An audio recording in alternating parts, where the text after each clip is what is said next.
నమస్తే. My name is Peddabaina Kumar, GK and current affairs faculty, Telangana BC study circle, Karimnagar. ఈరోజు current అఫైర్స్లో భాగంగా ఒక ప్రత్యేకమైనటువంటి దినోత్సవాన్ని చూద్దాం. తేదీలు చదివేటప్పుడు తేదీలు వాటి యొక్క తేదీల యొక్క ప్రతి సంవత్సరానికి ఒక థీమ్ ఉంటుంది. ఆ థీమ్ను తప్పనిసరిగా చూసుకోవాలి. థీములను సాధారణంగా మీరు ఇంగ్లీష్లోనే చూసుకోవాలి.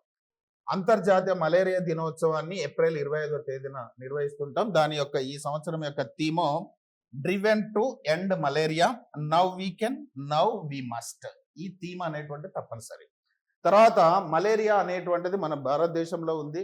భారతదేశంలో 2030 వరకు పూర్తిగా మలేరియా రహిత దేశంగా ఏర్పాటు కావాలనేటువంటిదే మనం ఒక లక్ష్యంగా పెట్టుకున్నాం. కొన్ని దేశాలు ఆల్రెడీ సాధించినవి.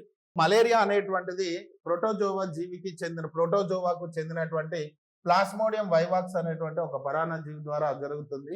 దీనికి వెక్టార్గా ఆడ ఎనాఫిలిస్ దోమ కుట్టడం ద్వారా మనుషులకు ఈ డిసీజ్ అనేటువంటిది రావడం జరుగుతుంది.